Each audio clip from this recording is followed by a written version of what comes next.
My name is Matthew. Please listen to my voice. My name is Shiv. Please listen to my voice.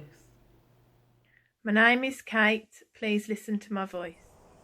My name is Helen. Please listen to my voice. My name is Earl.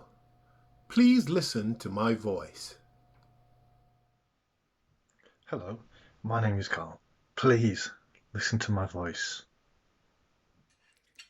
Hello, my name is Ellie. Please listen to my voice. My name is Beres. Please listen to my voice. Hello, my name's Siobhan.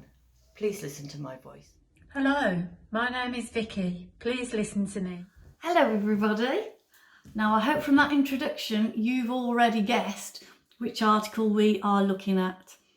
Personally, I think it is Oscar Manner's favourite article out of the whole United Nations for the Convention on the Rights of the Child. Which article was it?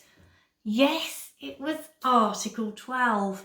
Now, you will have noticed in the introduction that it was all adults saying listen to my voice.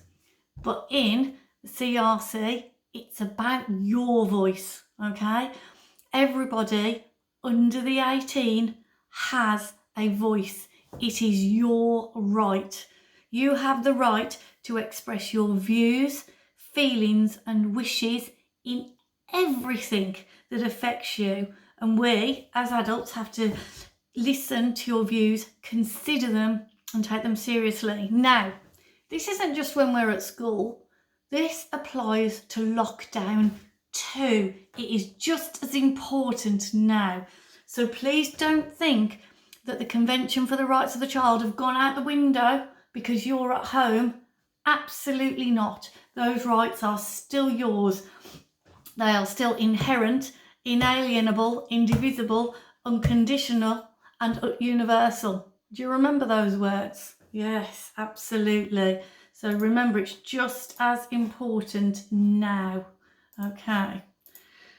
Right. As ever, there's a PowerPoint, and that's what I was looking at then. And I want you to have a go at some of the activities.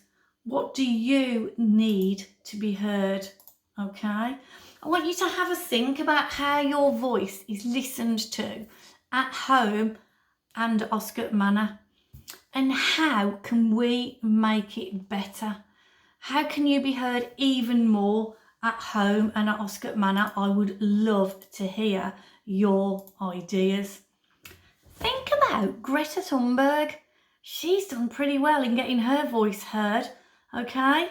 So just because you're under 18, please don't think that your voice is not powerful, okay? How does it help you at school that we listen to your voice? Doesn't it make you feel appreciated when an adult listens to you and takes on board your opinion and then something happens as a result of that? Okay, so Oscar Manor, let me hear your voice this week. Enjoy the activities. Send me some emails. Let me know what you're doing. Stay safe. Wash your hands, and may the 4th be with you. Bye.